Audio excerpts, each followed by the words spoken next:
No, you keep your hypothetical weird science stuff out of Mike. I remember when comic books didn't have weird science stuff about time travel or alternate universes or timelines. God damn it. Get off my lawn.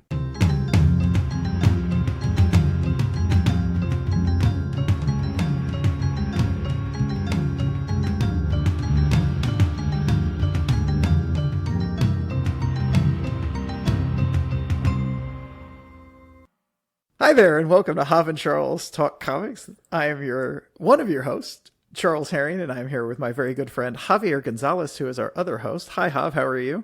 I'm good, Charles.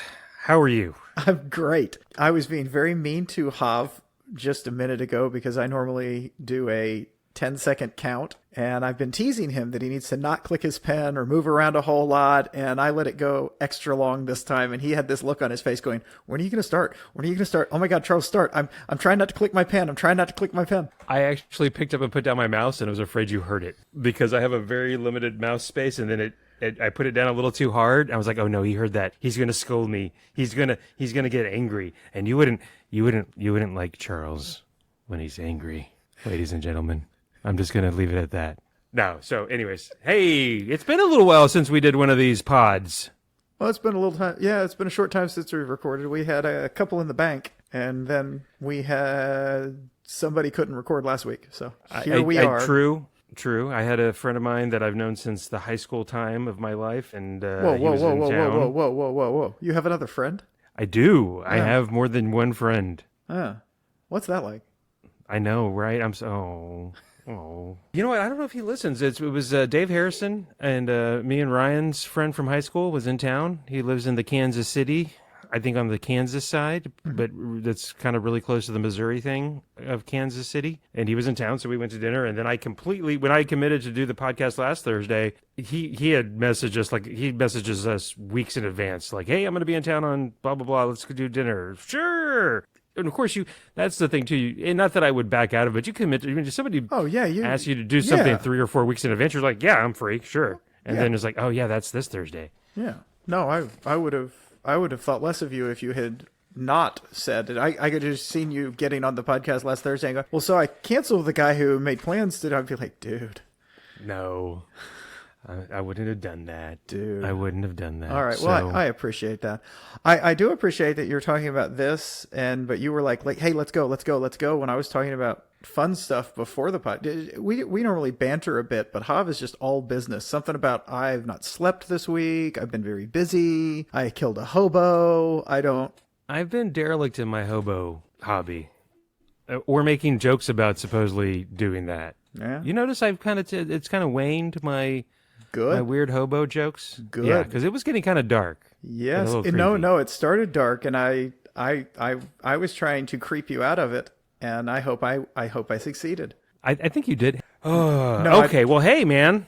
I was going to say it's been so long since we did a pod. I was afraid I wasn't going to be a pod person anymore, but I'm glad we're back. So today we're going to talk about two comics. One that I suggested and one that Javier suggested.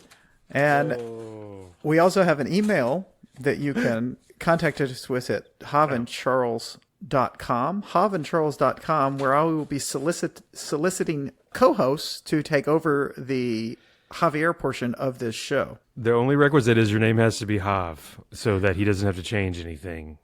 Or at least your name starts with a J, would probably make it easier, is what I would think. The pod person thing, by the way, kind of apropos. We're in October somehow already, dude.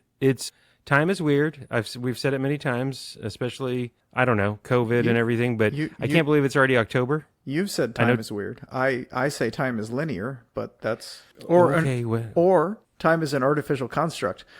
But we're not going to get into that now because we're here to talk about comic books. And weird theories of time and space don't have any place in... Oh, wait. Well... No, you keep your hypothetical weird science stuff out of Mike. I remember when comic books... didn't have weird science stuff about time travel or alternate universes or timelines. God damn it. Get off my lawn. Exactly.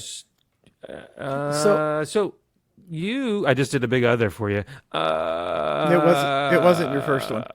I know. I noticed a couple already. Well, that's okay. I had a conversation with a customer at work, and I clocked myself just doing it like 4 or 5 times. And I mean, I was like, what the hell? You're better than this. You're not Hav. You just have a little photo of me that you look at, just put it in the corner, just like, do not talk like that, dude.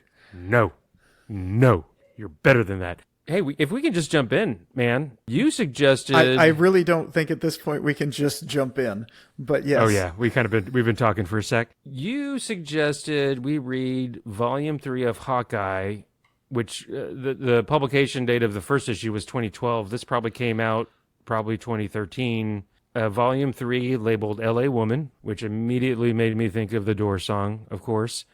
And the covers were awesome, and the story was awesome. But mine, I suggested, was The Sentry, which I believe was from the year 2000. So yeah, mine came first. It's not a competition. It's not. But just happenstance this time, really, because I knew it was pretty much going to be earlier than yours. I knew it was late 90s, early 2000s. I didn't know it was right on the dot, year 2000. So we can just jump into The Sentry if you'd like. Okay. All right. So, yeah, as I usually do, what'd you think? I did not dislike it.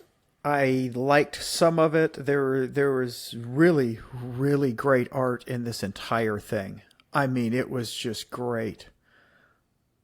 I did not really love the story. I liked the idea of the story, but I just didn't. It was just so very heavy and so very. It was a bit. I mean, they were truly doing a bit, and then when I read the afterword talking about it, they really were doing a bit. I mean, it was a bit. It was the.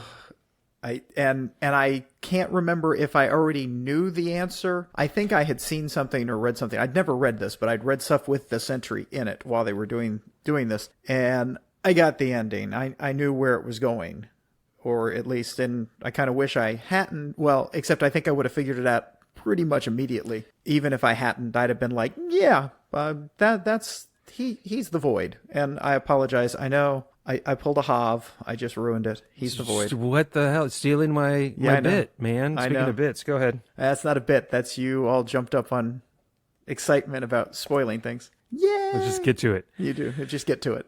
I was, when I asked that, you know what, as soon as I asked the question, what'd you think? Not that it was a loaded question, but for this one in particular, I was genuinely curious what you were, and your answer was kind of where not that I know how you're going to feel about comic books in general, or this one in particular. You should by now. You should have a pretty But I was kind of wondering where you were going to land, if you were going to be like, or it was, I think that was about right. I really enjoyed reading it again. I read it when it came out, or shortly after, and maybe in a trade. Like, I actually picked up the trade, because I had heard all the hoopla about, hoopla, mark your scorecard? No. Public library? I don't know. The public library, I think. I don't think. Maybe Hoopla. Yeah, I haven't looked at your thing. Damn it, you made me say, I blame you. No, there was a lot of hype about it. I remember even back then, and you're right, they were doing a bit, speaking of a comic book of its time, I think just when it was released. I know the internet was a thing 23 years ago, but not to the extent it is now. I mean, message boards and X-Files was still a thing, and just kind of coming off that. I want to say Blair Witch came out in the late 90s, if not like 99, I think is when... Yeah, they referenced that in the afterword. I kind of skimmed the afterword because Quesada was supposedly interviewing Stan Lee. And the whole premise of this idea was that they found a character that Stan Lee and a comic book artist had created prior to the creation of the Fantastic Four, and that they were going to release him, and that something had happened, and that they never used him, and then they said, oh no, we did, and he was actually in these comics, and they got a Wizard magazine to actually print this. They colluded with a journalistic enterprise to lie to the. Oh, hey, it was that's actually funny. I don't see any reason why a comic book and magazine wouldn't do something like this, because that is kind of fun. And this character that came out, and they were even teasing it, why this is a big deal, because this was when Stan Lee was doing his online presence and going to create new comic book characters that never did anything online. He was getting a big online thing, and they kind of tied it in with that, because this could really help him, because this is a character that's just so. It was funny. So it's a character called the Sentry, and he is Superman with some odd powers. You never really know what his powers are. He can fly. He's super strong. He seems to be able to smell people's first names even when they're wearing a mask. I mean, he has the power of 1,000,000 exploding suns, Charles. How many times did they say that? I don't know. I really, really did not get that into it. But like I said, the art was absolutely incredible in this. And speaking of the art and the creatives, I just did it again. Okay. The writer was Paul Jenkins, the art and covers by Jay Lee in the main series 1 through 5. Jay Lee did an exquisite job of mimicking Jack Kirby type style art, especially in those first few issues, where when they would have the flashbacks to his forgotten adventures with the Fantastic Four, Captain America, and the Avengers, the X-Men, the Hulk, and he did a really good job. And then the Hulk is that's actually Bob not Reynolds. That's actually not the art I'm talking about, though. I'm talking about the other part when he was doing his style of what he wanted the Sentry to be. His style is great. I mean, that was incredible. Aping somebody else is good, and a lot of artists can do it, but the way he was drawing this was outside of that was great. But yes, the jumping between genres and look eras yes. From the eras yes. was great. It was. So you meet Bob Reynolds, right? Robert Reynolds. Yes. Of course, our Robert Reynolds, Bob Reynolds. He is an agoraphobic alcoholic living with his wife and cat and dog, and just not having a very, good life. But something's bothering him. He starts remembering things, and then he starts to remember his former life.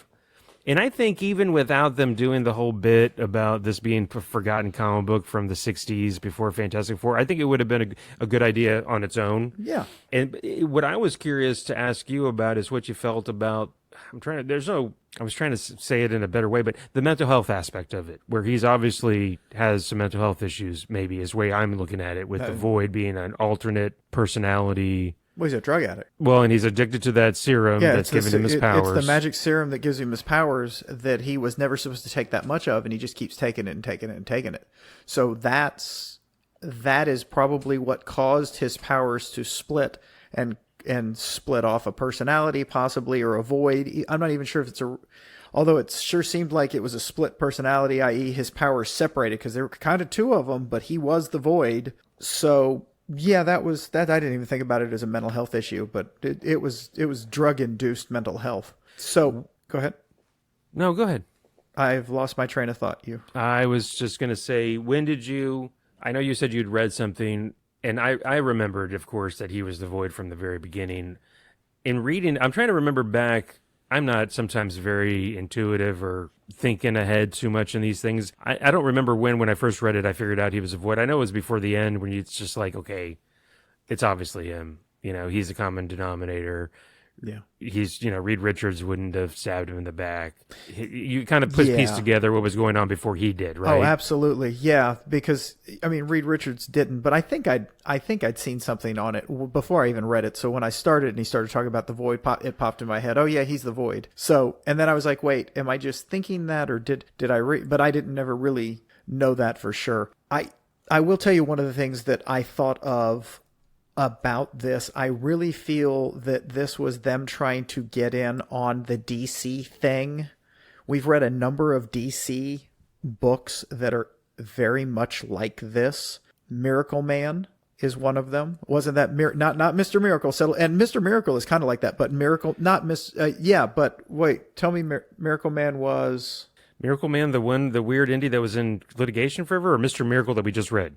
No, neither one. I'm trying to think of some of the stuff that we've read. The one where they got back from World War II and Hitler, and it was kind of like that. What do you mean? Golden Age? Golden Age. It was kind of a Golden Age type thing.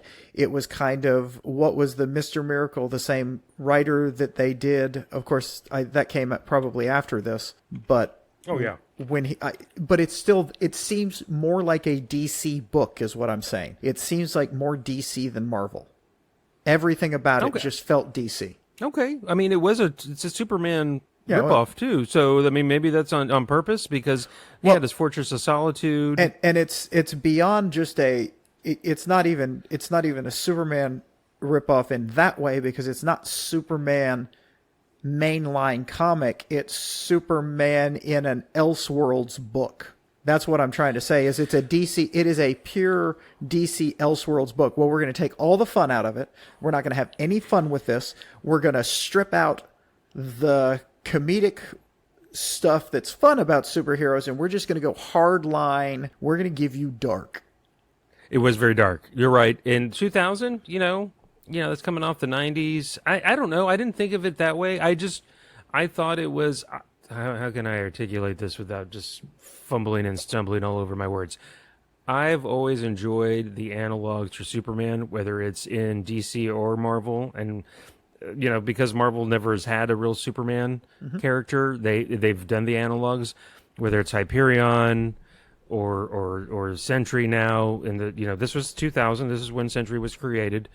By this creative team, or then later on you get Blue Marvel that we haven't read that eventually we will. Another interesting Marvel Superman analog. I've always enjoyed them. It is dark. It is gritty. It's also a darker, Yeah, you're right. The serum making him crazy. I mean, but not a clinical term.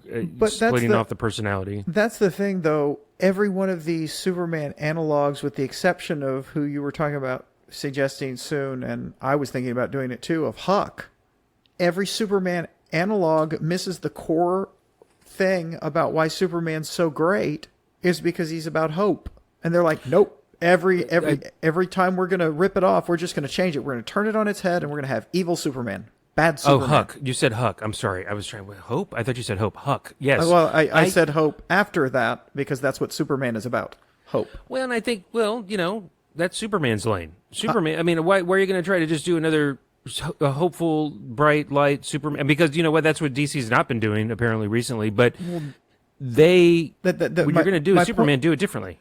Okay, but my point is they have, and they keep doing that, and it's been done and done and done and done and done and done, including, good God, we got a actual Superman universe with not evil Superman, but not hopeful, not Superman. They did it in the Snyderverse. Yeah, well, there's Snyderverse and there's the Crime Syndicate, from DC proper, one of their alternate multiverse universes. No, that was a Squadron Supreme ripoff. Yeah, there you go. Thank you. What else on this? So was it too long? Yes. Right? Yes. It could have been tighter. I learned why. It's because they added the really good stuff in that was outside of the main line of the. There were standalones that took place in other people's books. There was a Spider-Man, a Fantastic Four, and a Hulk that were in those books, and those were, honest to goodness, the best part of it. The Spider-Man, the Fantastic Four, and the X-Men. The X-Men with Angel, that was good.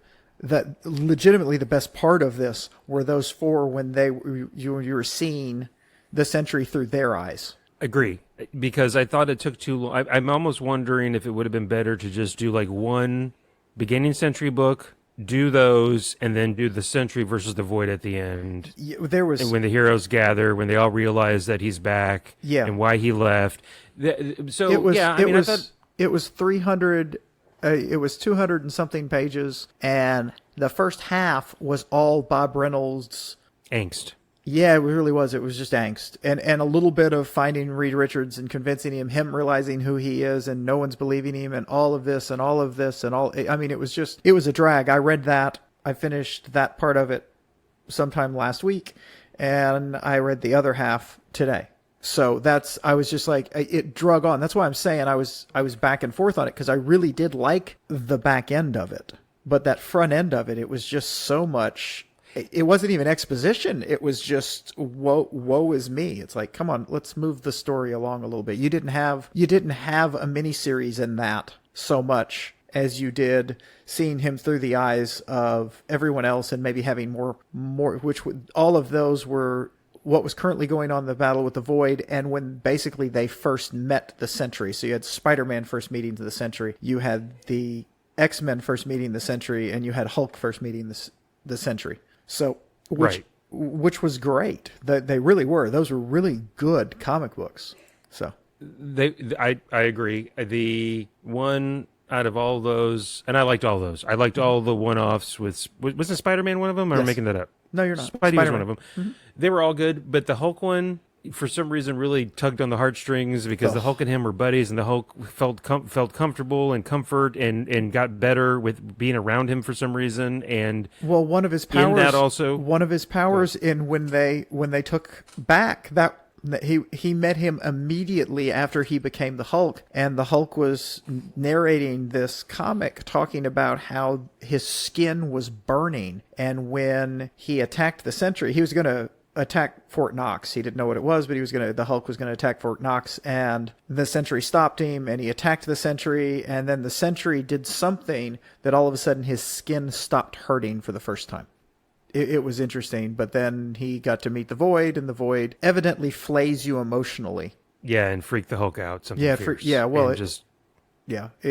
made him remember more about Bruce Banner than what the idealistic part of Bruce Banner is. It made him realize his horrible childhood, that he actually planned to make a bomb and knew what he was doing was making a bomb, and it was kind of curious to see what would happen when he exploded the gamma bomb. Yeah, it was just really... It was kind of sweet, sad, almost like a mice and men kind of thing between them two. And then the art in that in particular one-off is by the great oh my God, I can't believe I'm blanking on his name. I love this. Oh, Bill Sienkiewicz.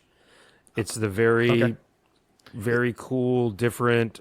I'm sure it stood out. I would think would have stood out to you because it's a unique art style. No, it's great.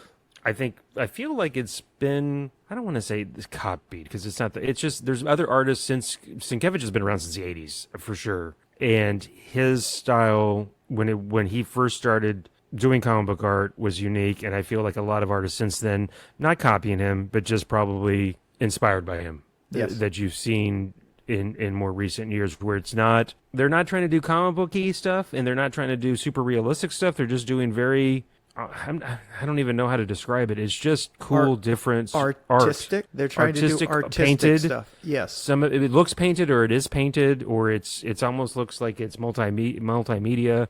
So I wanted to make a point of talking about that a little bit.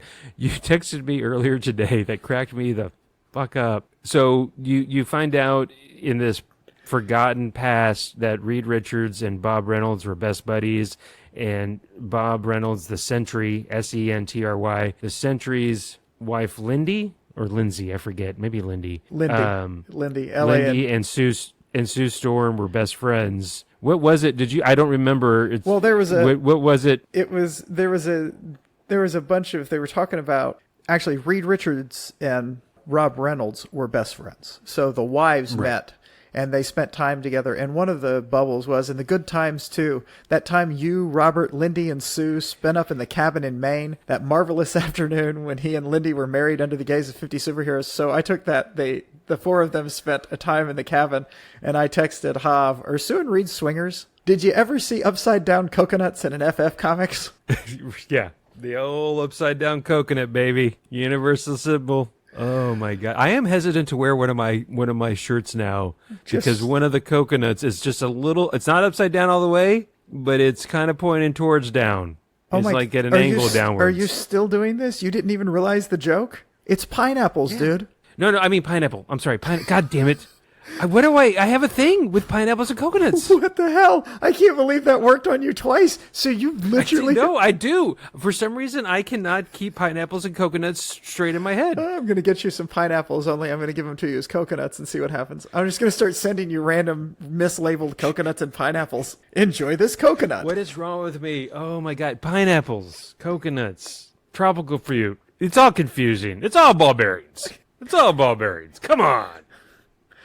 Bush League. Cracked you up, God, no. And you didn't even get the joke. Oh, my Lord. I didn't know. It was cracking me up because of the thing, but then, oh, my God, pineapples. How can I not? Oh my god. Okay, anyways. So yes, just so you know, it's a well-known fact. There's a lot of fanfic out there. Sue and Reed, total swing. No, I don't know. I'm sure there is fan fiction out there. I'm but sure there will be now after our podcast drops. what else is there? No, you know what? I really just thought it was a really good idea. And of course Marvel did too, because guess what? Sentry didn't say. Did you read New Avengers? And Sentry was part of that the when Sentry Bendis was a part doing of it. that. Yes. And they launched a book. I think it was a 12 or 8 issue where they kind of brought him back, but he still had the issues with the Void and mental. I think much more in that comic because I read all of them, and I was infatuated with the Sentry. I think that's where I read some of that, and that's probably where I figured out that he was the Void, because I didn't get him. He was around when Osborn took over the Avengers and had his fake Avengers, except the Sentry was part of the team. Yeah. So the Sentry was part of the evil Avengers. Yeah, but he was kind of just going along. Yeah, but then, hey, yes, yeah. If you go along with a Nazi, you're a Nazi, my friend. Yeah.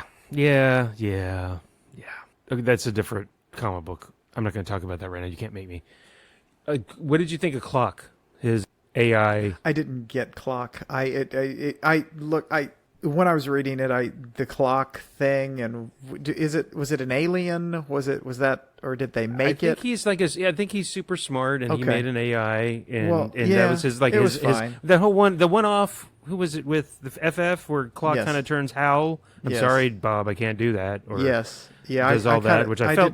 I didn't really like that one that much. I thought it was too much of. They did a good job because it was very much of its time as a comic, and I'm like, oh God, no. No, see, and I was thinking I know all these writers do things on purpose. I thought that was very much a tribute to Jack Kirby, who had done the 2001: A Space Odyssey adaptation. Well, no, I'm saying and all that stuff. I'm saying I was not interested in it because they did it of its time, and that was a time period of those comics that just didn't interest me, and a genre that didn't interest me. So I kind of was trying to plow my way through this thing so we could talk about it. Yeah, you didn't. You skimmed.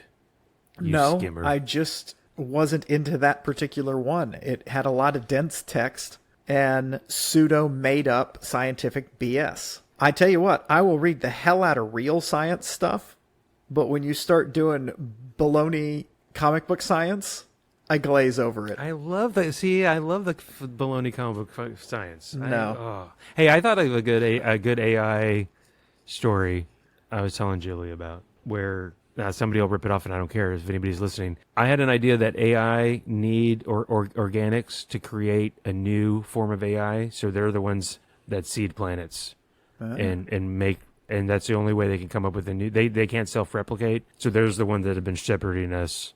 Kind of like a chariot of the gods, but not for our good or any alien organic good, just so that we'll eventually create an AI. Kind of like the battle, you know what? And I was thinking about it the other day, kind of like Battlestar Galactica, the reimagined one, where it's happened before, it's going to happen again. Anyways. Well, or it's the, oh my God, I just blanked on it. It's the... Chariot of the gods, except AI? Nope. 42. 42?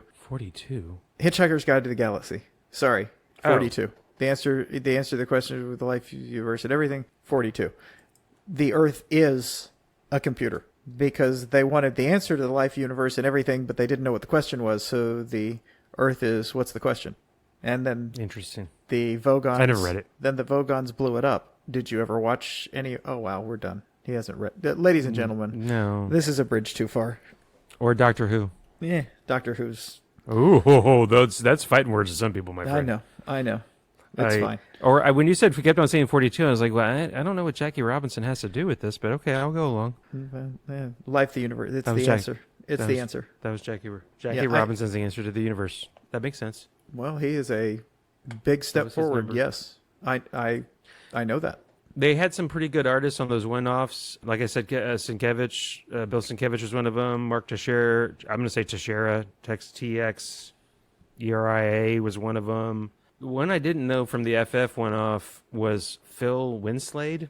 Good art. I did not know him before this. And then Leonardi did the Spider-Man one I remember from, because he was one of my favorite guest pencilers on X-Men back in the 80s. And he has a very unique style, I feel like. So just a little love to them. I'm trying to think if there's...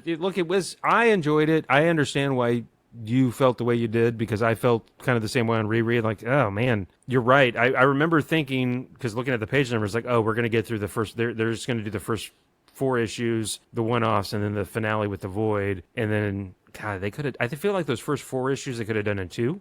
Easily, yes. And then done the one-offs, or maybe done more one-offs. Maybe thrown in a Thor and that would have been fine, because Thor. What was the? Oh, there was actually there's a funny. Go ahead. There was some kind of funner stuff in it, because there wasn't much funny. I just bluntly, there wasn't much funny in it. No. Go ahead. But while you're looking that up, speaking of not much funny, what about his Bucky? His ward that apparently gets maimed by the Void and then forgets, he loses an arm. Do you remember all that? Yes, he lost his arm, and then he came back without the arm to help out. Yeah, it was. Yeah. So yeah. Well, so they made everybody forget. We didn't talk. Yeah, I guess we didn't talk about. They discovered he was the Void, and he literally ended up killing 100,000 people. I thought they said 1 million people. No, he saved 1 million. He saved 1 million. That's because they then said, I literally read it today. Okay. Sorry. But it was hundreds of thousands of people that he killed, and then they said it may have been 200,000 people. A lot. But he saved millions, is what they said. And my thought on that was, well, no, he didn't save anybody. If you cause it, stopping what you did doesn't save anybody. It just lowers your body count. But so once they figured out it was him, they had to, well, he's possibly unkillable. I mean, that hasn't come up. So they decided that he had to forget who he was, and everybody had to forget. I mean, the whole world. So they killed him off in the public's eye, and then Reed Richards said that he took bribes and he did awful things, and then somehow they used clock to fuel his drug habit. To fuel his drug habit, and then they used clock to erase the memory of some neurotransmitter that was transmitted around the planet, so that everybody would always forget. Dumb. So sciencey stuff that you like fake, right there? You like that? No, I didn't. That's why I'm having trouble remembering what kind of comic book magic that they used. So when go ahead. This is to come back to trying to give context for the kind of funny, the closest thing to something funny that I saw in this whole comic. His wife, he goes to see his wife, and she's upset about it because now she remembers, because they were broken up, and somehow she's like, it's not okay. Do you know who just dropped for a visit today? Thor. I mean, I leave you alone for 5 minutes, and the next thing I know, I've got some Swedish bodybuilder or whatever the hell he is kicking down the front door. That's not normal. It's ridiculous. So, yeah, that was some funny. Swedish bodybuilder. That, and when his sidekick starts remembering, and he says he's got to go, Mom, and then his mom remembers, and his mom's telling him that Bob Reynolds is a bad influence. Yeah, you think? You lost an arm last time you were with him, apparently. So kind of dark but funny. What else was there? Trying to think if there's anything. Oh, his Bucky doesn't die, maimed. And then he's going to fight. He says something like, I'd much rather be fighting alongside you than flipping burgers, not remembering who I was. Yes. Which then he goes back to flipping burgers, because the very end, the last page of the comic is Rob Reynolds and his wife go into the place where the kid is flipping burgers. Yeah. And he kind of looks at him and kind of remembers, you feel like, I don't know. Yeah. You did get that when he looked at him, he's like, hey, I kind of know this kid. I should take him back and cut off one of his arms. I'm an amputee, goddamn you. I'm not sick, but I'm not well. Okay, Flagport. It's a Flagport song from the 90s. I know that. Okay. I'm sorry, I don't know. That was a weird brain tangent. I like the clock issue, and of course that's more my wheelhouse and my bag. I know it's not yours. Yeah. I like the clock issue and the sci-fi and the weird sci-fi from the 60s, of that. Yeah. Especially given that they're doing a bit. It's not sci-fi if it's not real. It's fantasy. It's science. Fiction is in there, right? I understand. It's literally science fiction. I understand, but science fiction, good science fiction, takes the science and writes fiction around real science. There's hard sci-fi and soft sci-fi. Yeah, and soft sci-fi is called fantasy. Oh, no, it's not. Yes, it is. Fantasy is called fantasy. That's wizards and dragons. It's not and magic. always wizards and dragons. And I just read the most fascinating thing, a long form article like Star about Wars. about the long. It's space opera. It's also different. Mm-hmm. About the and it is magic. It's magic and swords. That Star Wars is fantasy, man, and it's awesome. That's what I'm saying. There is no anyway. Did you know that the fantasy as we know it was basically invented in the mid 70s? Fantasy as a genre of books, and now it's sci-fi and fantasy. It didn't exist. All that there was the Lord of the Rings, and then they started in Narnia, and then they started pumping stuff out to meet the need of the people that needed something to read that were Lord of the Rings. And they first things were Terry Brooks had a knockoff Lord of the Rings, and they published it, and it was somebody Del Rey. Was it Del Rey? And that is the line of books. And they made all of these things that as a kid, I mean, we had shelf after shelf of this, and I read all of this fantasy.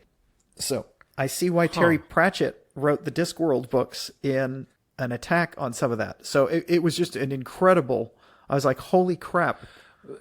It all came out in the 70s and 80s. Okay, I'm not doubting what you're saying is true. It's just Lord of the Rings came out in the 30s? He was a World War I veteran. Lord of the Rings came out in the 50s. The Hobbit came out in the 50s. Yes, Lord of the Rings came out in the 50s. It did not get popular in the U.S. until the 60s. College students started reading it when it came out in paperback. Huh. And then it got really popular, and there was not anything else for them to read. So they built a market. And they based it on... Well, they based it on Star Wars. Holy crap. Young kid, quest, and well, that's Dungeons and Dragons is getting going in the 80s. Well, that's exactly 70s. Well, it was the 70s. No, it was just this whole new thing that we think of because it's been around us our entire lives. We think of it as this just ancient thing, but it's not. I did not realize that. Yes. I'm gonna have to. Do you have that article to forward me? Good Lord, I read it. You got to know how much. That's okay. Yeah. I you know what? I'll try to find it. I can use the Google. I'll try to find it, but it was really cool. I was just like, it was one of those mind blowing things. I was reading it at work. Well, work can be boring. Speaking of fantasy, one of our good friends, Kevin, his lovely bride, wife Sabrina, was telling me she was big into ElfQuest. Okay. The comic book ElfQuest. And I knew of ElfQuest. I've known of ElfQuest. Never read an issue. I know it's incredibly popular and creator-owned. We should read ElfQuest. Well, not next time because I already have something for next time. Yeah. But yes, we should read ElfQuest eventually. Okay. Just, it's been on my list for a while. I got stuff, some stuff planned out here. I know. You're not like me who was... Back off, Charles! You're not like me who was scrambling around trying to figure out what to suggest for today. Oh, whoops. Oh, that's fine. Well, I feel like that's on you, I wasn't not really my problem. I didn't say it was your problem. I was just making conversation. I thought that was what we did here. So anyway, as Hav and I both agree, the Sentry wasn't very good. Oh my gosh. I enjoyed it so much on reread fondly. I already borrowed the 12 issues where I think Paul Jenkins continues and the great John Romita Jr. does the pencils. All right. So take that and put it in your hat and smoke it. Not wearing a hat. Now I'm getting combative. And I don't smoke. Oh, you're going to smoke, all right. You're going to smoke.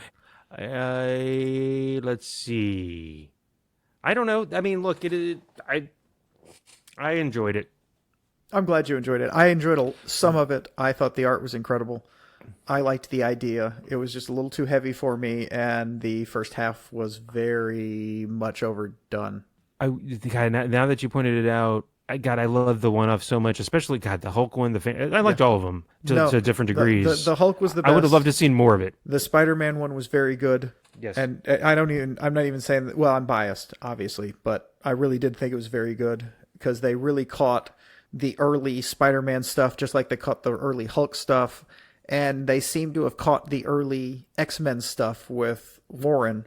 And so they did a really good job. I don't know if they really hit the early Fantastic Four, because they have changed the Fantastic Four so much from when it came out that they didn't want to go back into Reed as an ancient old man preying on a young girl and her being the femme fatale every time. Yeah, and I mean they really did kind of change that. Not femme fatale. That's wrong. Yeah. Damsel in distress. Damsel in distress. Sorry. Yeah. Wrong. Femme fatale is. I would have. Yeah. A little different. I now want to rewrite Fantastic Four and have her be a femme fatale. Yes. That would be awesome. Yes. That'd be cool. Let's do that. And you are absolutely correct. They are swingers. It's not really swingers because Sue cucks him with Namor. Oh, wow. Yeah, that's right. Just sit in the corner there, Reed.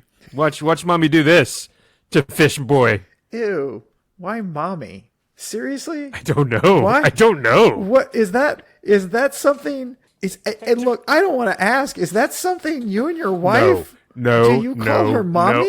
No. In fact, we've talked about how weird it is. No, that's because that's a weird thing. That's a weird, and I am kink shaming.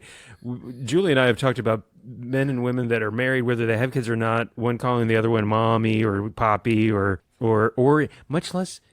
In the throes of passion, like, yes, mommy, yes, mama, hot mom. Like, no, yeah. I don't want to be thinking that word. That whole daddy shit too. Mm-hmm. Who's your daddy? No. I don't want you to think about your daddy. No, that's weird. That's a. Hav and Charles talk sex. Hav and Charles talk sex badly on Hav and Charles talk comics. And then see what happens is when one chicken loves another. Oh my God, he's making the chickens make out. And now he's going to deny he's doing that. And now he's 6-9ing the chickens. What? Oh, you're sick, Charles. Yeah. Jeez Louise. Yeah. What is wrong with you? They could hear the chickens kiss, by the way, through your microphone.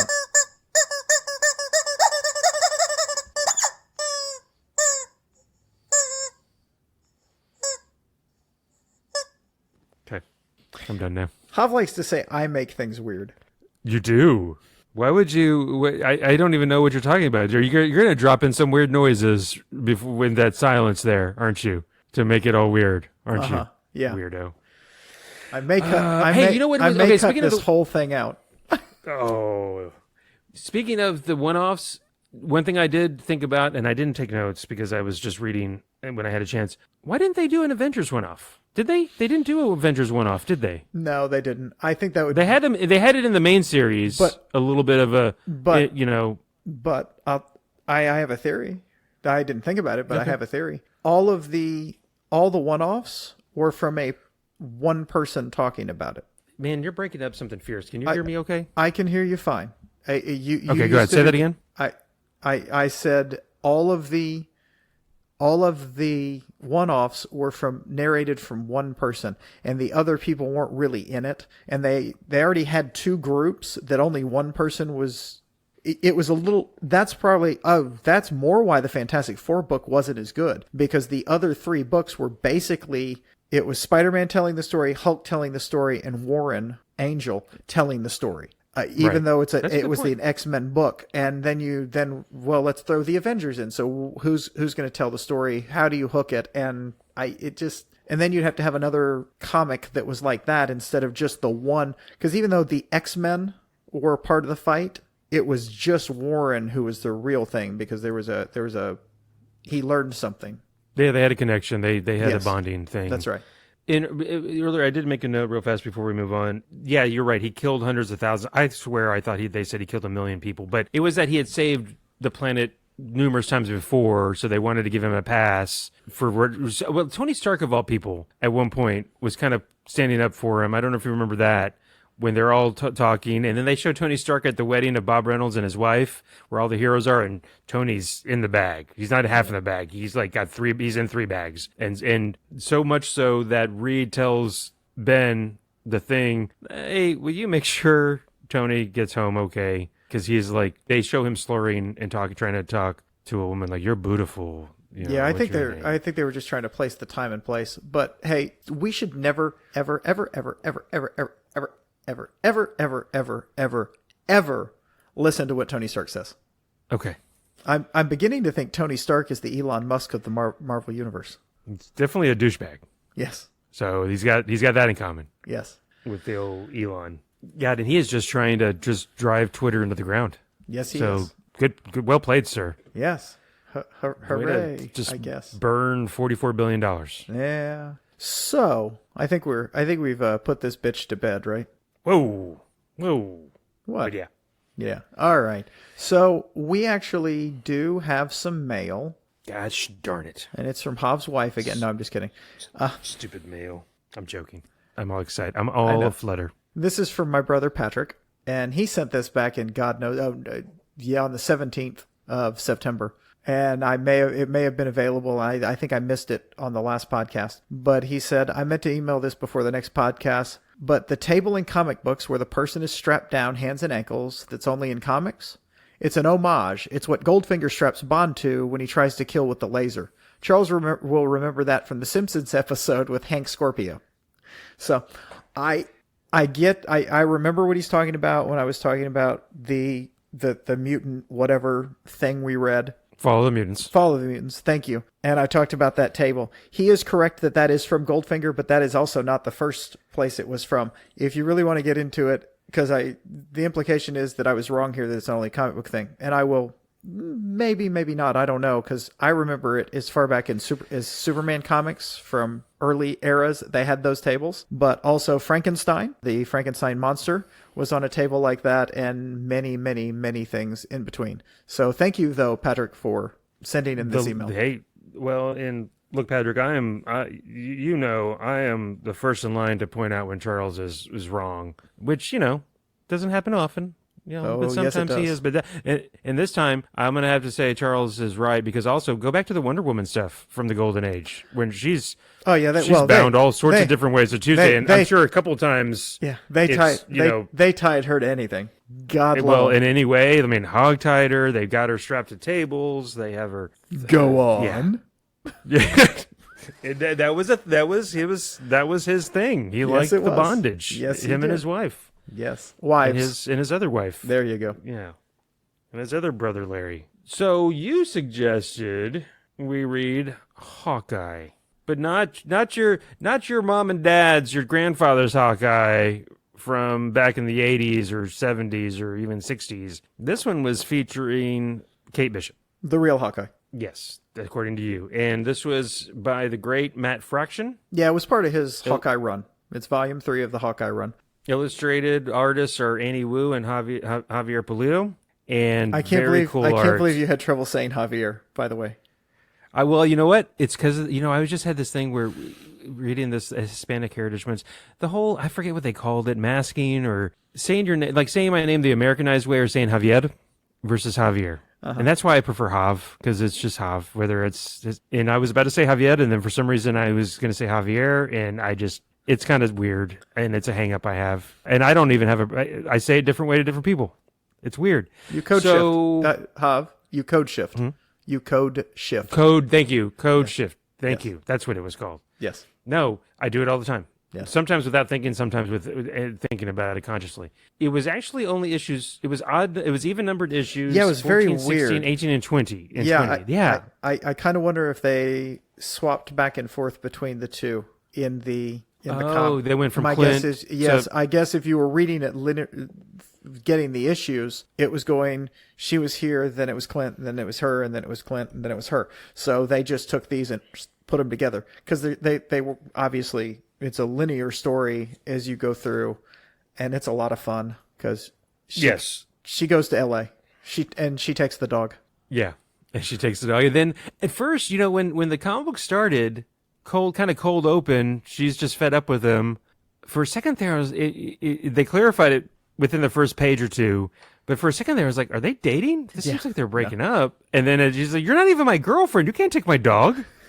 Yeah. No, and I was like, okay, good. I was like, wait, she's way too young. They do not have that relationship. Now, the funny thing is, throughout and later, she does kind of crush on him. Okay. Because he does have to be like, there is a point in that run where he's like, you do know, and she's like, you didn't have to bring that up, and because it's like, I kind of feel like I do, because Hawkeye is a player. Yeah, he is, because he's a comic book superhero, and they have to just all of them. I mean, superheroes fuck. We all know that. I was going to say, he's been to Sue and Reed's key parties. Oh, obviously. And just, obviously. come on. Especially when he used to wear that one outfit that was just like a little mini skirt and like just the strap. You remember that weirdly weird one from like early Avengers? Yeah, he was in a weird outfit there for a while, dude. Wow. Yeah. That Googleize seems like it. I don't want to, especially as excited as you got there about that. You Google skimpy Hawkeye outfit or uniform comics and see what you come up with there. No, thank you. Hey, you just do it you said just mask your browsing and it'll be fine. No, I just don't want to see it. Well, no, I can. No. I don't. Trust me, you do. I don't care. I don't care if your wife sees what I've looked up on the internet like you do. Okay. No, it was really. You know what? This was really fun. It was she. So the opening with Clint, and she's like, "That's it. I'm out." And he's like, "That's my quiver." No, it's not. It's got my initials on it. Well, there's some arrows in there with the key fobby thing that explodes, and that of course comes back later. You knew it would. Chekhov's gun. The dog goes with her. The visit with her dad, where her stepmom's trying to have her call her mom. She's like, "You're 2 years older than me. We were in school together, Heather." I'm not calling you mom. I'm not calling you mom. Your sister does. No, she doesn't. It was, oh my God, it was so well written. I can't say enough about the cover art too. I'm just flipping through it. Oh, the cover art, they were beautiful because they were all California Sunshine kind of cover art. Very stylistic, almost. I forget. I'm blanking on the comic book artist from back in the day, Jim Steranko. He did like the weird and very cool Shield. What's his face? Cover art with all the psychedelic stuff. Nick Fury. It's different, but it reminded me of it. Nick Fury. Yes, thank you. God, Nick Fury. I mean, oh my goodness. I'm not clicking on all cylinders here. You're fine. Or all the pins aren't clicking at the same time. Your pineapples aren't working as well as your coconuts? My coconuts and pineapples are all misaligned. I need more ball bearings. Let's just say that. There's some really good covers that I'm sure I'm butchering his name. Steranko did back in the day. That very much, when I saw these with the circles even, which I know was Hawkeye, Bullseye, but it was, if you just do Steranko, Nick Fury covers, I'm sure a couple of them will come up. Very cool cover art. Enough about the art. Well, not to undersell the art. Very cool art. What else? Oh, she goes out there and she's going to go check in at some swanky hotel. Daddy cuts her off. Yeah. I guess. Yeah, he cuts her off. Because he invites her to go on a round-the-world yacht trip with him and the new missus. Yes. And she Do declines. we know, does her mom pass away? I don't remember if we know that. Or divorced or what. Well, I know that. Okay. Her mom is ostensibly dead. Because comics, so you never know. Yeah. No, because I know more. Yes, you're smarter than me. No, because I've read more of this. I've read more Hawkeye. Making you smarter than me about Hawkeye. That's okay. Okay. Well, no, I just think you think I'm smarter than you, and you have an insecurity complex about it, and I don't want to reinforce it. Okay. Oh no! So now he thinks he's smarter than me. That's fine. Oh, nobody's smarter than anybody. Nobody loves Millhouse. Mm-hmm. I don't want him on my team. Well, no, you don't get the nobody loves I don't Millhouse. I don't know. That's all right. No. People that know The Simpsons gets the nobody loves Millhouse. No, poor Millhouse. Yeah, that's kind of. Does he ever get Lisa? No, and I don't as a think girlfriend. He's never been into in any future. I thought he liked Lisa. You're thinking of Ralph Wiggum. No, and I thought Ralph likes. I don't know. Ralph likes Lisa. Gotcha. Okay, enough about The Simpsons. I have some comic books. They do. She goes out to L.A. She gets cut off. Then she gets befriended by this really beautiful woman who she immediately knows as Madame Mask, but plays it off like she doesn't know. She doesn't immediately know it. No, it takes her a little bit. Then she gets it. No, I thought she gets the house, and then she's like, "Okay, how are we going to play this?" Okay, she doesn't think she doesn't think I know that she knows that she thinks that I don't know, but I do know. Well, so how am I going to play this? She gets there. It triggers, but she originally didn't know it. And as she explains, the reason she didn't know it was because when she assumed Madame Mask's identity and tied her up, she didn't peek under the mask. Okay. I thought she knew the whole time. Okay. Nope. All right. Which kind of ruins the fun. Well, she figures it out pretty fast after she gets to the house. Yeah. She'd have never gone with her if she had known that because she's not an idiot. Okay. you never. She does some pretty idiotic things, but okay. Yeah, it's because she's also a teenage girl. I was going to say she's young and cocky, and or a 20-year-old. And this is not just because she's a young woman. She's a younger person, and when we're young, I was going to say a young person. Yes, we all do stupid shit sometimes. Hell, yeah, I do stupid shit as a not young person. And she extricates herself from the house, not so gracefully, and then, but really doesn't, knocks herself out on the steering wheel. I'm trying to think what else happens. What am I missing? Go ahead. What happens? I don't know. I legit don't know. I read this 3 weeks ago. What else happens? Gosh darn it. Well, she has to eventually she finds a place. Yeah, go ahead. That's right. She finds a job. Yeah, she has to find a job. She has no money. She's in LA. She has no money. She has no car because they repossessed her car. She has an enemy who's right. Clearly wants to kill her. So an internationally known assassin. Yes. So she gets a job house sitting a trailer on the beach, a little beach community with a few trailers on it, and to look after a cat. From two hippie women that are going to a festival. Yeah.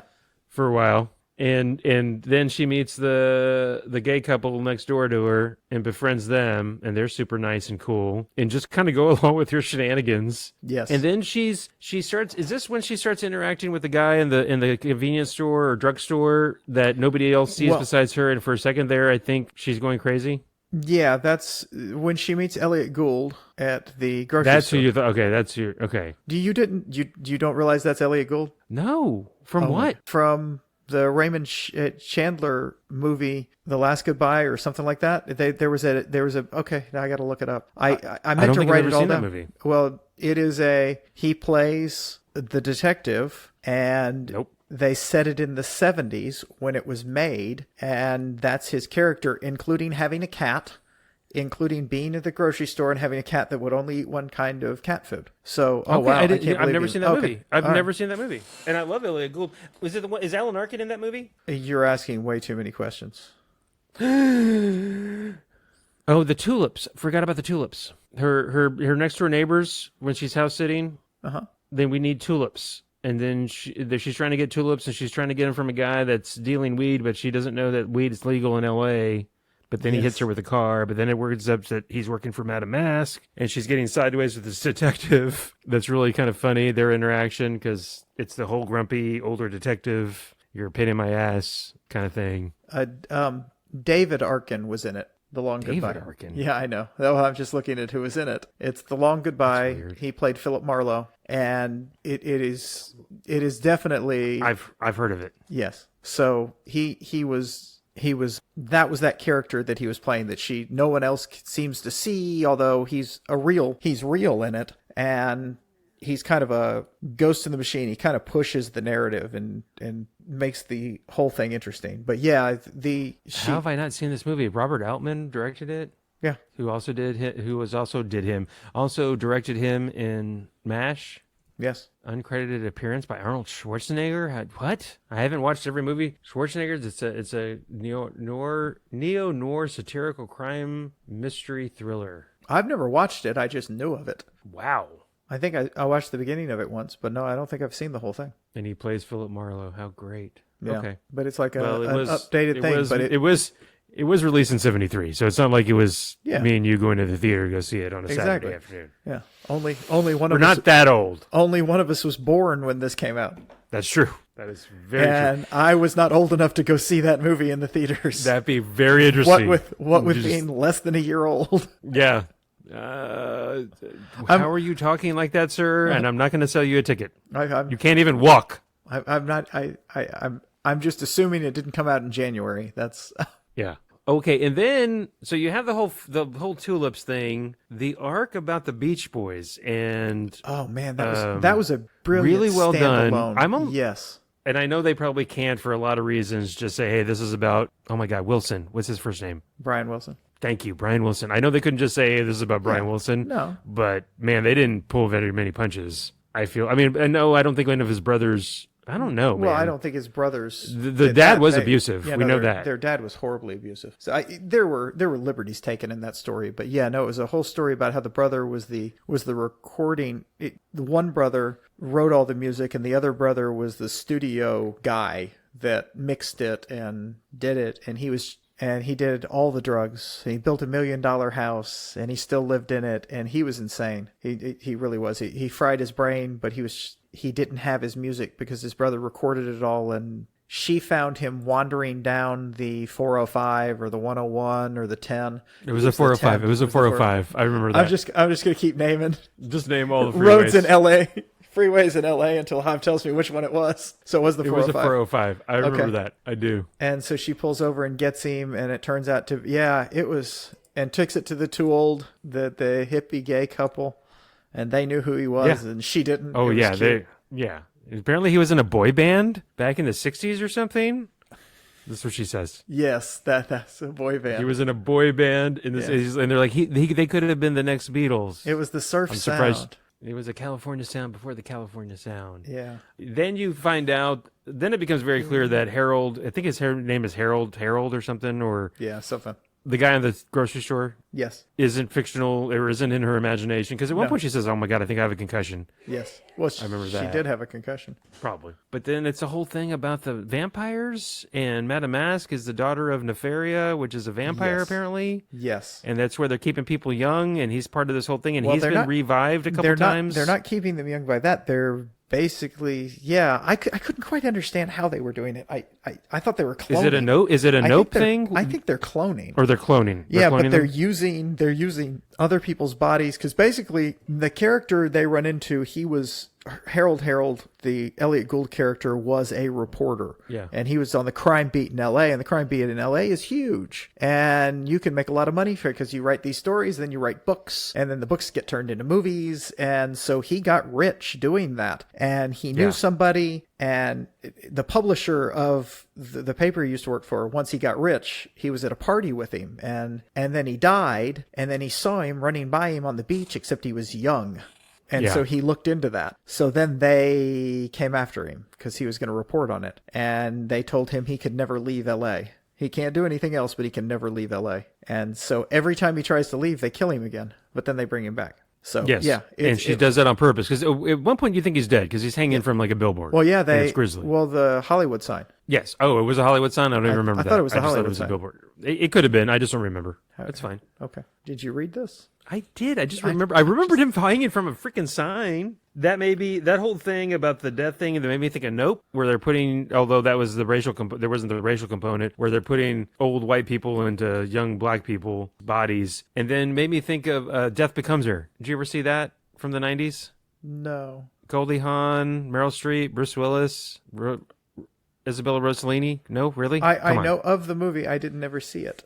Yeah. Okay, you're gonna do that again every time. You haven't seen The Long Goodbye, although, like I said, I haven't seen it. Neither of you. I know, but just because you're the you one read about it because you know how to read. You're the one that always gets just so horrified if I haven't seen a movie. There are lots of movies, dude. Most of them suck. Whatever. Hater. Hater's gonna hate. Oh dear Lord. That's what the Taylor Swift says. I heard. And she is never heard that song. I have. It's awesome. Taylor Swift is awesome. Yeah, I'm sure she is. I'm sure she's very nice. Very nice young lady. I'm not having that. Swifties come after this podcast. Taylor Swift is awesome. Say it. Say those words. Say those words. Taylor Swift is... You know what? She's okay. God damn it. Yeah, put that in the byline. Javier thinks Taylor Swift is only okay. We're gonna tell him, come at me. We're gonna lose half our listeners. So we're only going to have 3. Yeah. No, I've seen her in interviews. She seems very, very nice. She's very sweet. I saw her in Graham Ryan is a huge Swiftie, right? I saw her on Graham Norton with The Edge or with Bono. Uh-huh. And it was funny because I'm pretty sure Bono didn't understand that he was not as big as her at the time. Like he thought he was still Bono from like 86. Uh-huh. And he didn't understand that. Bono was never as big as Taylor Swift. Don't tell Bono that. I understand. I'm sure Bono. I understand, but Bono was never as big as Taylor Swift. Well, he was. Yeah. Again, don't tell Bono that. Okay. It was just funny because she was obviously the star of that couch, and and she was very nice. She seemed very nice. Yeah, she seems like a very nice young lady. A really awesome lady. So Death Becomes Her. You should see it. It's fun. It's funny. Okay. It's about a potion you take to stay young forever. I know the but premise. then I you remember. can't. Then you have to disappear from life. You got to fake your death. Elvis. Blah So, blah blah. so this. Yeah. And oh god, and the beautiful and wonderful Isabella Rossellini plays the guru that's passing out the potion. Okay. Madam So Mask. There's that. Yes. So I guess very I much should so. have seen this. I'd have tweaked to this. I love the bellhops, which are like Okay, the bellhops. Because she which are like keeps the on shooting. Does she shoot the same one in the shoulder over and over again, or is it different ones? I don't know. It might be Because that wasn't really. It's like she shot me but with an arrow. but they're also like they're not even real. They're Yeah, they're like automatons. I think they're you're like right. automatons. Or something weird. Yeah, there's something they're going very on. weird. And I love how she breaks into Their poker game. the poker. Well, when she becomes the sushi. Oh yes, the sushi. That's right. Yeah, I she forgot about that. Yeah. So that whole eating sushi off of women like that. That was a thing there for a while. I know. It's creepy, and the reason I know it's creepy is my friend John belongs to the foundation room at the House of Blues. And they did that one time, and we'd done a couple of things there, and it was cool. And then he told us, and it was me and John and James and I think Carter went, and they did that, and we're there. And so we had some sushi, and it was very uncomfortable. We felt very... It was just like, okay. Weird, right? These naked women, I mean, they're covered, but they're naked women laying there, and you're taking sushi off of them and putting it on your plate. Was it only women, or I've seen it where it's women and men. Was it only women? It was only women. It was only women. That's weird. Yeah, it was That's weird. A weird component. So that was uncomfortable. Now, I did, when I was living in Los Angeles, I had a coworker, and he did, on the weekends, he would do bartending and party planning kind of stuff. And he asked me if I would do that. If I would be, he was doing a thing where they needed also men to have that done. And he requested that, he said, you can make some money. You just, I'm like, no, I'm not going to. Said, hey, you're strapping, young lad. So I did. And you declined. How much were we talking? I didn't ask. I didn't ask. Really? You didn't even ask a number? I did not ask a number. No. Interesting. I didn't want to be laying buck naked on a table while what was probably men ate sushi off of me. Yeah, men and women, but yeah. No. You knew. I didn't know. I didn't know, and I could have asked him, and he would have said, but I just was like, no, I appreciate the offer. I don't. Did you watch Party Down, the show? That would have been a great episode of Party Down. That would have been a great episode of Party Down. It would have been. And I was wondering, your thing at the House of Blues, did it turn into an Eyes Wide Shut where you guys had to wear weird masks and capes, and then it got all freaky deaky? No, it did not. Because the way I'm going to tell the story going forward is that's what happened. You did an Eyes Wide Shut at the House of Blues. My guess is that story will also be that I accepted the offer from my coworker did that. And then it was also an Eyes Wide Shut thing. I mean, if you're gonna, that's your bag. Forget that's your thing. That's the whole Eyes Wide Shut thing. Every 10 to 15 years, you like to have an eyes wide shut moment or night. Why would I wait that long? Hey, I don't know. It's just that's up. Hey, I'm not gonna that's your thing. I don't know. That's my bag. I just made up. Yeah. I just made up. Yeah. Oh, this comic book was a lot of fun. Yes, it was. The one thing in common between the two comic books, you had puppy dogs in it. You had Watchdog, the dog from Sentry was called Watchdog, which is so sweet. It's like a pug or something. Yeah. And then you had Lucky. Are we calling him Lucky? We're calling him Pizza Lucky Dog? because his name's Arrow. Arrow. Okay. Because remember, his name was actually Arrow, and his Hawkeye said, "Nope, you're not going to be two. That's two on the fucking nose. We're not calling you Arrow." No. So I did like that. Yeah, there was a little bit. I was, you know what? I don't comic books, but they showed his body hanging there. I was like, oh, he's dead. And then, sure enough, there he is in the car. Yeah, except that's the thing. They keep bringing him back. Yeah. So yeah, and I guess they don't resolve. So her dad is a client of Madame Mask, or who's Derek Bishop? Is that her dad? Yes, her dad is a client of Madame Mask. That's right. She finds that out. And then she's heading. The last is she's heading back to talk to her daddy. Yes. So not the cliffhanger, but it's one of those makes you want to read more, which is good. I just loved when she's leaving for LA. I remember this from the beginning. It's like it's not like the West Coast needs a Hawkeye. Oh yeah, that was great. That was great. Well, on her way there, wasn't it the West Coast needs a Hawkeye? Is that what it's called? No, didn't she say that on the way there? Maybe. I thought he said something like, "What do you mean LA? Where are you going?" Or I thought it was something like that. Yeah. Like LA No, needs that's a right. She Hawkeye. didn't. I was just checking the thing. But yeah, Okay. not like the West Coast needs a Hawkeye. Because I did read the old West Coast Avengers when they came out. I was all super psyched. What do you mean 2 Avengers teams? Oh my God. This is awesome. Little did I know then there were going to be 23 X-Men books and 15 Avengers cut titles and 43 of Spider-Man titles and yay. Way to go. Way to oversaturate the market. Yeah. So I've been doing what I told you to do since you brought it up, and been looking for ways to promote our podcast so we can get more listeners. And I went on Reddit. I'm not going to lay on a table and let people eat sushi off me. Well, not voluntarily. Not for fun, I'll do it. No, not Yeah, voluntarily. You're not going to do it. But I mean, Right. I'm going to slip you something and then have your wife undress you, because I would not violate your sanctity like that. So I joined Reddit, and because I was like, that seems like a place. And now I've following a lot of, I'm on comic book pages, and that's great. And I did a podcast thing, and I got the same crap. I'm reading the same crap that is everywhere on how to do stuff like this. Now, some of it's good. It's go on other people's podcasts that do the same thing as you, and have them come on your podcast. And that's not a bad thing. But some of the stuff somebody asked a question in a podcast forum about, well, I have a podcast and I can't get any listeners. I've been doing promotion. I have 2 episodes. And then somebody else wrote, well, I'm a podcast producer, and one of the things I would tell you is your podcasts are too long. One was an hour long, and I'm sitting there going, oh, Jesus Christ. Because whoops. I don't remember the last time we did an hour-long podcast. And he says, that's just too long. Maybe think about breaking them up into 2. And secondly, and then somebody else was going, and he's like, oh, I don't, and maybe get your editor to do that. I'm like, wait, what the hell are you people? Who the fuck has editors? I mean, we have an editor. Me.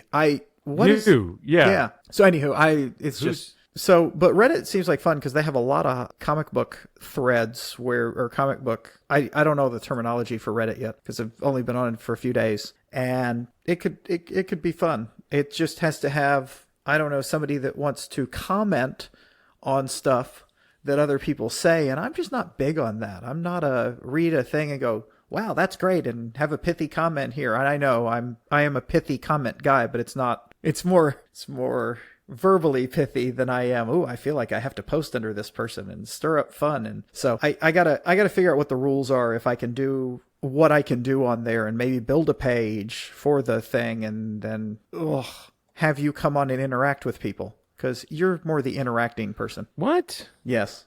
You're okay with the schmoozing and the talking and the how are you doing? You're much better at being around people. Okay. Well, I appreciate that, I think. Yes. I think you'd be fine at it too. Just tell me when and where. Now, this isn't in person. This is going to be online, right? Yeah, I'm talking about doing stuff online. No, I will. Okay. Let me figure out some stuff, but then, yes, you might have to go on, and I think you'll enjoy it, because Twitter is dying. Look, we can talk about that now or offline, or when we're not doing the pod as pod people. Twitter is dying so much. Twitter's dying. So I think I need to figure out when does that Blue Sky thing start, or Blue Sky just go to Hive. Blue Sky is out there. They just are now. They're dumping a lot more invites. Yeah, they're still beta testing. They just don't. There are lots of invites out there, but you have to know somebody that can give you an invite. And it's been interesting because people that are still on Twitter with Blue Sky are giving them away now, but most of the time they're giving them to people that are mutual follows, i.e., hey, if I follow you, hit me up. I got a Blue Sky invite, so it's this closed circle of more Twitter elites. Elites, but you know what I mean. Just that have that access, or I do know what you mean. People know who the fuck they are. So, but. Yeah, I'm going to have to find something for my fun fix at some point. That's why I'm kind of looking at Reddit, but I'm trying to figure out how to use it, or how I'll use it, because hell, Gotcha. I don't use Twitter the way most people do. So what do you mean by that? I have it set up in a different way, so I don't have as so many as the problems as other people do. Because I run a list. I run a list of who I want to read from. And that makes sense. And I hesitate to say this even on this because they might figure it out. I don't even get ads on it. And there is on your regular feed. Well, yeah. So if you do a list, hell, you can just put everybody you have on your list and still read all the people, and then you don't get ads. It blows my mind that they haven't figured that out. I'm fine with it. Yeah, because Elon Musk is an idiot. In the last however long it's been that, whatever guy took over. 1 year. It's been 1 year. People that I used to see regularly in my feed because we were mutuals and we liked comic books, and I don't see I have to go search for them. So I'm gonna get with you about how you're doing your thing so I can still see what they're saying. It also defaults to I don't know if you're I mean this with all kind of content. I mean this nicely. Go ahead. Because you're not that tech savvy. I'm not. Okay. Yeah, so if you don't realize this, it'll be all right. So they have started a thing called For You. And when you log in, it just says For You. And it shows you what Twitter wants you to see. Then you swipe left and you go to who you're following. I do that already. I do the who I'm following. But even then, I don't see the people I used to see all the time because I follow way too many people. Fairness, they might not be really tweeting as much. Maybe they're not. Maybe they're not. So there is that, because a lot of people have dropped off. There's tons and tons and tons of less people. I'm just watching the death spirals personally. Yeah. Well, hey, that's Twitter Talk, and thank you for joining Hav and Charles Talk Twitter this go around. Hey, anything else about Hawkeye? No. And Kate Bishop, who was awesome. I should have done a better job of reading it closer to when the podcast was, but no, it's really fun. I love the dichotomy of the tracksuit mafia in New York and the bellhop group. The bellhop in group, LA. yeah. So you have these two just he set up these two just perfect groups. You're right. Of thugs. It was just great. I love that idea.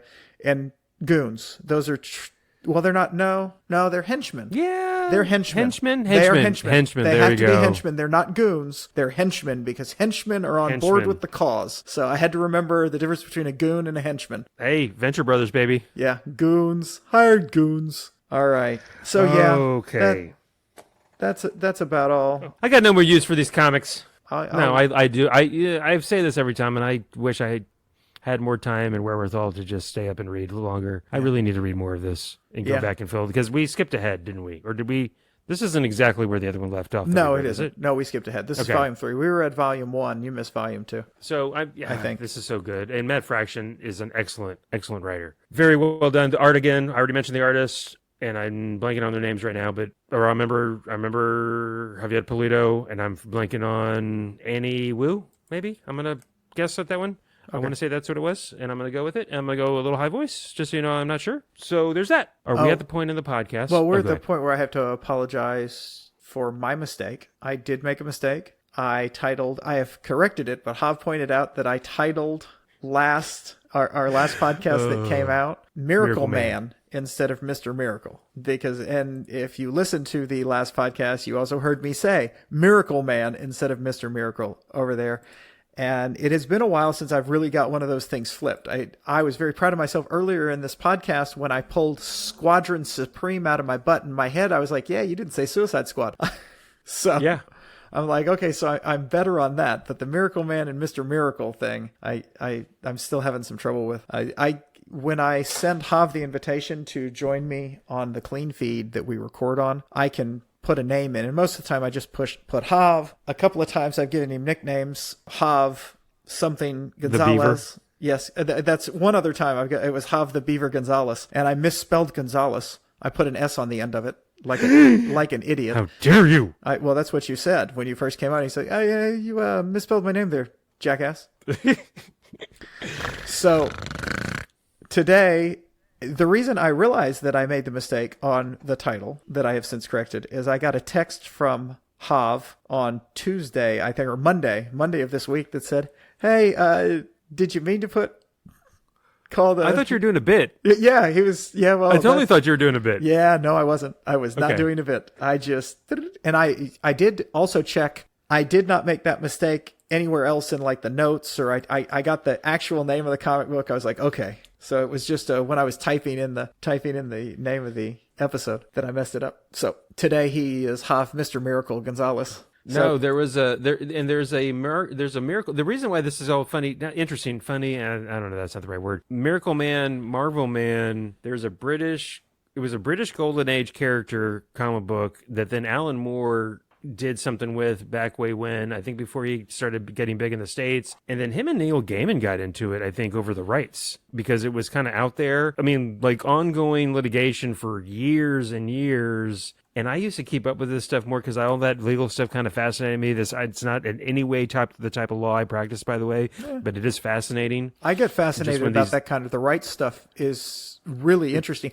I'm sure it would be just awful to be the lawyer on it, but the other stuff, you know what I mean? The pedantic BS that you have to wade through for that would be awful. But or Todd McFarlane. It might have been Todd McFarlane. Or it's probably Todd McFarlane. Was that for auction? Yeah. Gaiman, I think it's Todd really McFarlane, interesting. because he's evidently a piece of work. Yeah, I've heard. So anyways, that's why it always makes me, Miracle Man, because I've read a couple issues of that, but it's been so in the weeds or it's litigated so much that nobody's done anything with the comic. Anyways, so there's that. But yeah, Miracle Man, Mr. Miracle, I get it. Not as weird as what were you confusing Squadron Supreme with? Suicide Squad? Suicide Squad. Yeah. SS. It wasn't that confusing. Yeah. Plus, Suicide Squad was just about to come out when we did it. That was season 1. Yeah. So. Okay. Well, I was also under a lot of stress when we were doing those podcasts, those original podcasts. A lot of stress. I got you. Okay, so now are we at the point in the pod? Hey, Hav, you know what people. You know what I think we should do right now? I think we should talk about what we're going to read next time on the pod. Okay. Hey, because we're podcasters. What a quinky dink! And we have to do another podcast as podcasters, as pod people, as podcasters. Those who cast the pod, we have to prepare for the next pod to cast.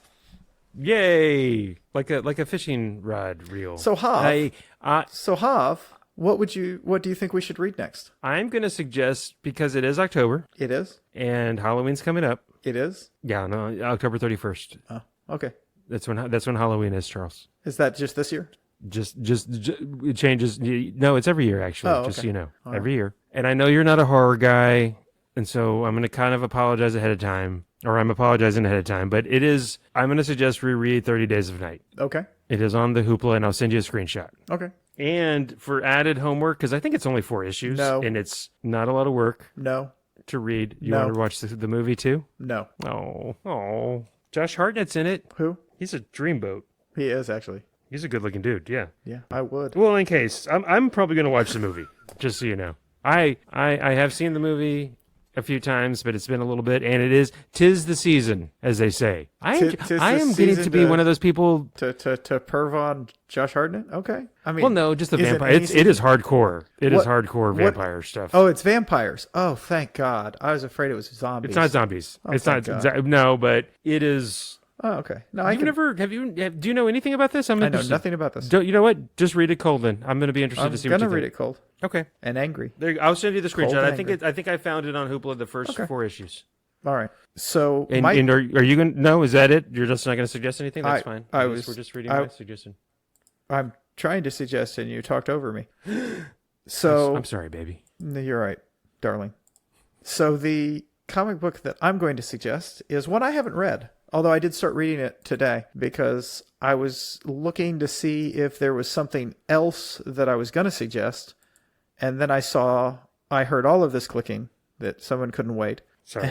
You're all right. So I was looking for something that Mark Russell wrote. And it's what I was going to suggest is on Hoopla, but I saw something else that I decided we'd read instead. And it is Wonder Twins Volume 1 Activate. By Mark Russell. Okay, you know what? Good. I've never read it. I haven't either. But I had downloaded it once and just didn't read it. And I've had very good luck suggesting stuff I haven't read just based on vibes. And we haven't read anything by Mark Russell that we haven't liked. And I was going to suggest something else I wrote that I had read. And I'll get to that at some point. But I'm like, you know what? We need something. We haven't done anything that just might be light and fun and whatever. It seems like we've been both just beating this comics are serious kind of thing recently. So even Hawkeye, well, no, that one was fun, but hell, we didn't bother to really talk about it. So we talked a little bit about it. Yeah, I know. It's fine. I highly recommend people read that. All of that Hawkeye run. It's still one of my all-time favorite reads, but yes. So we're going to read the Wonder Twins, the first 6 issues of it. And it's not on Hoopla. Is it on It DC is on, then? no, it's on Hoopla. Oh, it is on Hoopla. Okay. Yeah. No, I found it on Hoopla while I was looking for the other thing, which is also on Hoopla. So, no, I wouldn't have ever seen it. I canceled my DC, and I won't be getting it again until you suggest something that's on it. I wasn't using it. No, I'm going to pay however much a month for it without using it. Yeah, I get that. So, okay. Well, that Really, is cool. I think that's a pod. Yeah, I think we're done. So I want to thank everybody who's listened. I would really love if any of y'all would share the podcast with people. If you have Twitter, or if you're on Facebook and you want to say, hey, I listened to this podcast. If you like two dudes talking about comics you've never read, check it out. We'd love to have that, or you can like or write a review on whatever app you listen to us on. But again, I truly appreciate it. Yeah, thank you to everybody. I'm bad about promoting this thing. I just realized in the last few weeks or months that I don't, it's I have an incredible amount of fun doing it. I love doing the podcast with Charles. I'm so glad Charles asked me to do the podcast and does a podcast with me. Thank you to Patrick. Thank you to everybody for listening. Like and subscribe. I know it's not YouTube, but if you can subscribe to us on Spotify. We are actually on YouTube. Oh, that's right. We are on YouTube now. So Hav and Charles Talk Comics is on YouTube. Yeah, if anybody asks you listen to anything you like and you like it and you think it might be something that they would like to listen to. I know it's a very niche-y thing, comic books, but I think there's enough other stuff in here. Or maybe, that they might enjoy. Me and Charles talked in a little bit, but no one enjoys anyways, and thank you, Patrick, for the website. Charles, thank you again, as I always say, for doing all the heavy lifting. See y'all soon. Talk to y'all soon. Hopefully y'all listen to us soon too. Bye. Bye, everybody.